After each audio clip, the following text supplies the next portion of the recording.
La communauté internationale a célébré ce 13 octobre 2016 la journée internationale de prévention des catastrophes naturelles.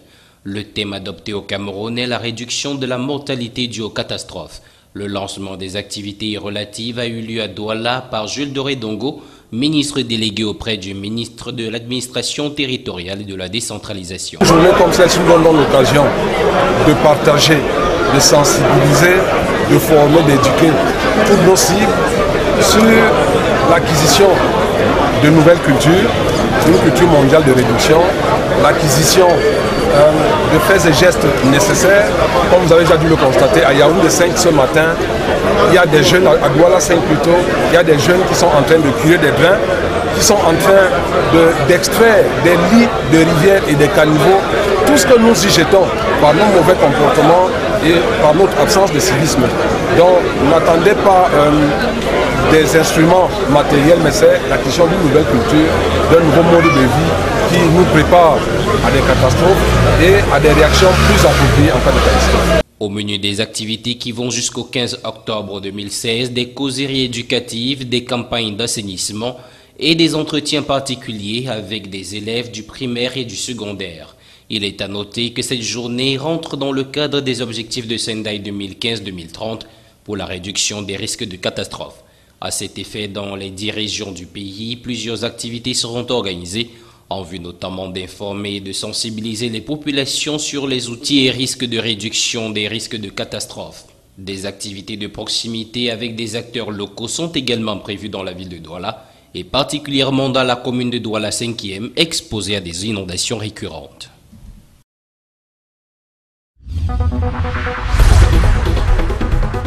Ce 13 octobre se célèbre la Journée mondiale de la vue. Initiée par l'Organisation mondiale de la santé en 1998, cette journée, célébrée chaque deuxième jeudi du mois d'octobre, est consacrée chaque année aux problèmes de la cécité, les défauts visuels et la réadaptation des malvoyants. Elle vise à sensibiliser davantage l'opinion à la prévention et au traitement de la perte de l'acuité visuelle. Les manifestations organisées de part et d'autre appellent l'attention sur le droit à la vue. Dans le monde, une personne devient aveugle toutes les 5 secondes et un enfant devient aveugle toutes les minutes. On estime à plus de 7 millions le nombre de personnes qui deviennent aveugles chaque année. Jusqu'à 80% des cas de cécité sont évitables, soit parce qu'ils résultent d'affections préventives, soit parce qu'ils sont guérissables à 60%. La cécité évitable est plus courante chez les plus pauvres, les femmes et les groupes marginalisés. 90% des aveugles dans le monde vivent dans les pays en voie de développement.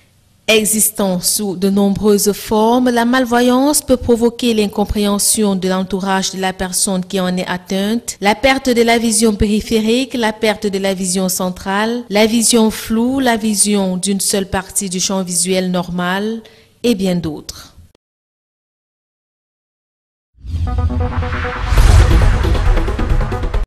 Placés sous la supervision générale du ministre camerounais des Finances, les travaux de la conférence des agences nationales d'investigation financière ANIF de la Communauté économique et monétaire de l'Afrique centrale CEMAC, articulés autour de 3 thèmes, se sont achevés le 12 octobre 2016 à Douala. S'agissant du nouveau dispositif communautaire de lutte contre le blanchiment des capitaux, le financement du terrorisme et la prolifération des armes, il a été demandé aux ANIF nationales d'appliquer d'abord les dispositions de ce règlement entré en vigueur depuis le 11 avril 2015. Face à la problématique de lutte contre le financement du terrorisme, pour ce qui est de l'expérience du Cameroun, il ressort que les difficultés auxquelles font face les ANIF nationales dans la lutte contre le blanchiment des capitaux et autres financements du terrorisme sont beaucoup plus liées à l'absence de coopération tant au niveau national qu'international. Il s'agit alors pour les ANIF nationales de mener des actions concrètes auprès de leurs différentes autorités administratives afin de faire valoir leur rôle et les contributions significatives qu'elles peuvent apporter dans la lutte contre le terrorisme.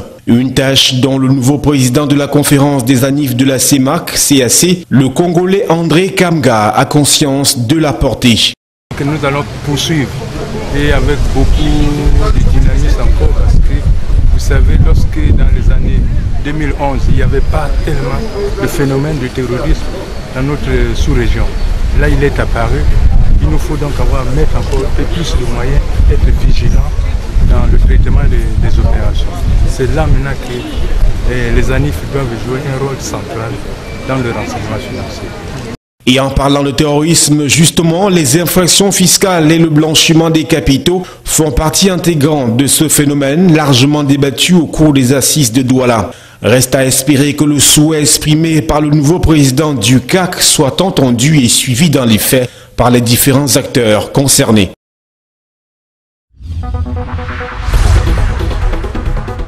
L'éducation préscolaire qui concerne les enfants âgés de 3 à 5 ans constitue une fondation sur laquelle repose toute meilleure transition vers le cycle primaire. Ce constat découle des résultats d'une étude commandée par le gouvernement camerounais en partenariat avec le Fonds des Nations Unies pour l'enfant, l'UNICEF, et dont la restitution officielle des principales conclusions s'est déroulée le 12 octobre 2016 devant la communauté éducative nationale à Yaoundé. L'enquête conduite par l'expert Louis Menga avec le soutien des cadres de l'Institut national de la statistique s'est appuyée sur un échantillon de 1200 enfants qui se recrutent dans toutes les couches de la société et sur le triangle national. Elle comporte 8 principales parties qui définissent le contexte et la justification de l'étude. Donc ceci va demander une révision des programmes, mais pas seulement des programmes, mais d'un bloc pédagogique dans lequel il y aura les programmes, la distribution des compétences visées en donnant plus d'importance aux éléments qui sont lacunaires, et aussi de le décliner en activités concrètes que feront les enfants, en matériel qui sont nécessaires et en formation appropriée pour les enseignants. Le principal enjeu d'une telle démarche est de permettre au gouvernement de disposer d'un outil qui aidera à mieux définir les politiques nationales en matière d'éducation des enfants. Au Cameroun, les statistiques du ministère de l'Éducation de base dévoilent que seuls 37,5% d'enfants étaient préscolarisés au niveau national en 2014-2015. Ce chiffre, qui paraît globalement satisfaisant, masque mal les disparités qui existent selon qu'on se situe d'une région à une autre du Cameroun. Des zones rurales et urbaines, sans oublier le pouvoir d'achat des ménages. Quoi qu'il en soit, le constat des experts reste formel. Les enfants bénéficiaires de l'éducation préscolaire ont moins de difficultés au cycle primaire, comparativement à ceux qui n'en bénéficient pas.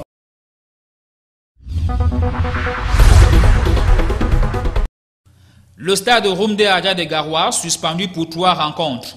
La décision est tombée mercredi 5 octobre 2016. Suite aux incidents survenus il y a 2 semaines entre le club Coton FC et Bamboutos de Mbouda lors des demi-finales allées de la Coupe du Cameroun de football, la Commission nationale de la Coupe n'a pas fait de cadeau aux Verts et Blancs du Nord. Battus à domicile par Bamboutos 0 but contre 1, les supporters de l'équipe de Garoua avaient alors transformé le stade en un champ de tir. Projectiles, cailloux et autres objets dangereux avaient été utilisés pour intimider supporters et joueurs des visiteurs. Il a donc fallu l'escorte policière pour extirper la délégation de Bamboutos du Rumde Adja. Le stade omnisport de Garoua va donc ses portes fermées pour les 3 prochaines rencontres de Coupe de Coton après les violences observées pendant ce match contre Bamboutos. Une décision salutaire pour beaucoup car elle permet de freiner un tout petit peu les comportements violents et surtout antisportifs des supporters de certaines formations de Ligue 1 et 2. En tenant l'entrée en vigueur de cette sanction, la formation phare du Nord a 72 heures pour faire appel.